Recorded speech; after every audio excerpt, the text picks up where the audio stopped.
Hi, I'm Becca with the Happy Ever Crafter, and today I'm going to show you 5 ways that you can do blending with your Tombow brush pens.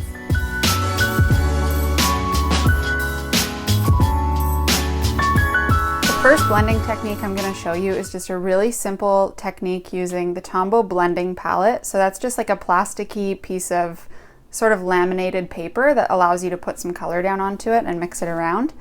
I'm going to be using the rodia paper, which is a nice good quality paper for brush pens, and I'll be using Tombow dual brush pens. So this first demo is probably the easiest it gets when it comes to blending. And what I'm doing is I've picked 2 really contrasting colors. I'm actually going to use red and yellow for all of the demos in this video. So red is really dark, yellow is really light, obviously, and that way it's easiest to see how they blend. So what you do for this one is you just put down some of the red onto the blending palette. The darker color goes down, and then you just use your lighter color and you dip it right in. So now I've mixed it all up and that color is right on my pen. And when I write with it,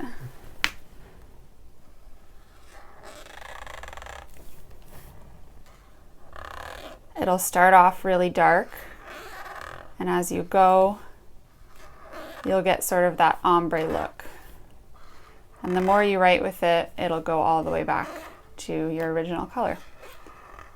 So if that was a longer word and I kept going, my pen would go all the way back to yellow. And sometimes the tip of your pen will stay stained, and that's really not a big deal, as long as your color is back to yellow, which it always does. So that's technique number 1, using 2 different pens and the blending palette. The second technique is very, very similar, except it works really well if you don't have a blending palette. So really all you're going to do for this one is take your lighter marker and draw right onto it with your darker one. So some people get really freaked out by doing that because it does sometimes stain the tip of your pen, but I'm telling you, it'll go back to yellow. So again, if I write another word,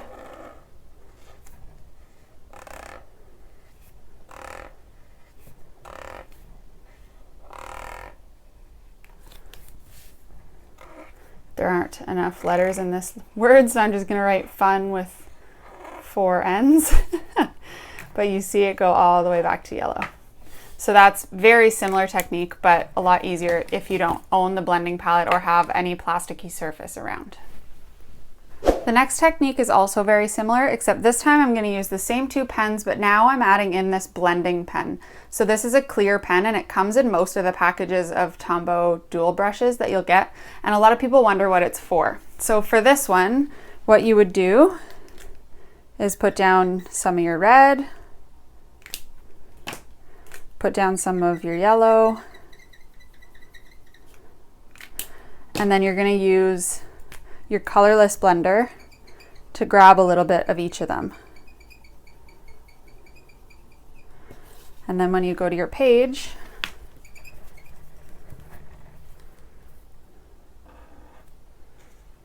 it gives it a little bit of a different look than it does with the actual 2 pens.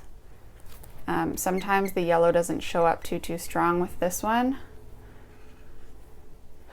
And the blending pen actually sometimes leaves a little bit of like a white or really, really light version of the colors you've mixed, which can end up having a really cool effect. Like you can see it here.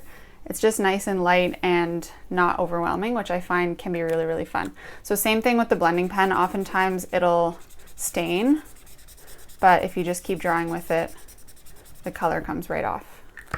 So that's technique number 3. The next technique is where I'm actually going to add in a 3rd color. So what you want to do with this one is choose a color that is sort of in between the 2. So for this mixture, it would be orange. So I'll pick an orange color, and now I'm going to actually just use all 3 to sort of blend them all together. So what I would do for this is I'm going to start with the lightest one, and I'm going to write my word.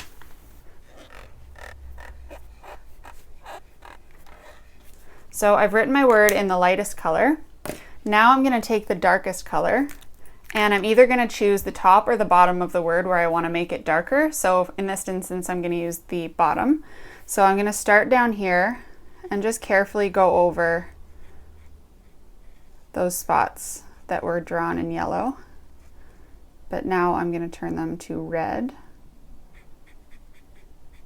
And you want to sort of use the same level across your entire word. So this only hits a little bit of the U.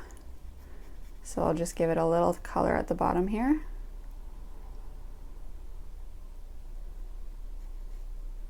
And you're going to do this on the whole word.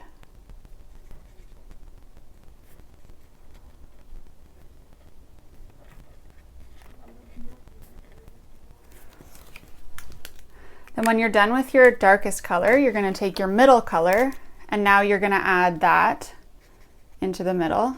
And as you go, you want to sort of blend it with your darkest one at the bottom.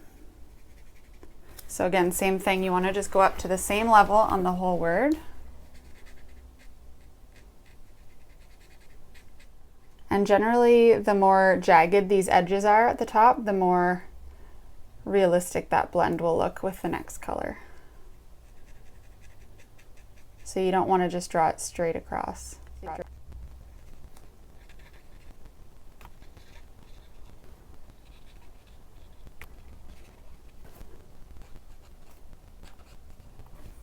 So some people choose to leave it just like this, and that blend does look quite nice. But if you want, and you're not happy with the way that the yellow is blending into the orange, you can always choose another color if you have a lot of different Tombow colors. This one is sort of in between an orange and a yellow. So I'm going to take this one and add even more layers of color.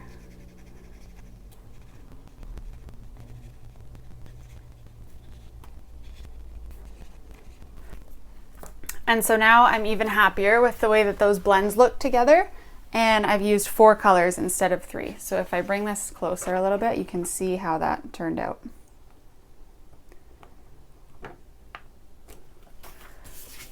So that's technique number 4. For this last technique, which is my favorite one, you're actually going to probably want to use watercolor paper instead of rodia paper. We're going to be adding some water to this one, so sometimes it can kind of mess with your paper if it's not made to be used with water. If you're using watercolor paper, it can be a bit harder on your brush pens. So what you want to do is find either a hot pressed watercolor paper or a cold pressed watercolor paper that's a little bit less gritty than most of them. So you'll maybe look like a crazy person in the store, but you want to go in and really feel it and try and find a smooth one. So for this one, you're going to need either a water brush like this one. This is a Pentel Aqua brush, and unfortunately mine is covered in white paint from a previous project, so I'm not going to use this, but you could. Otherwise, I'm using a paintbrush and just some water, so it's the exact same thing, but I have to reload it. And then I'm going to use the same 2 Tombow pens that I was using earlier. So for this one, what you're going to do is similar to that last example. You're going to write your word in the lighter color first.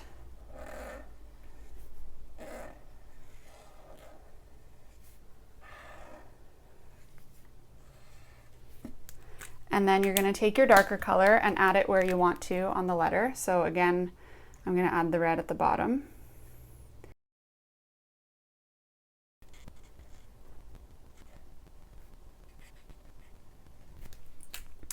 And then I'm going to take my paintbrush and dip it in the water, and I'm just going to start to blend where the colors meet.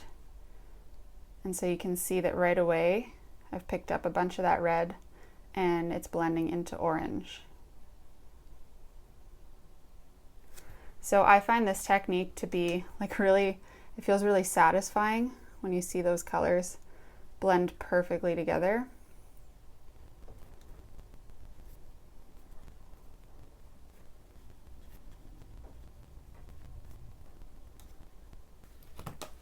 And that's really all there is to it for that last technique. That's my favorite one. I just love the way that Tombow pens are water soluble and they can blend together beautifully like that.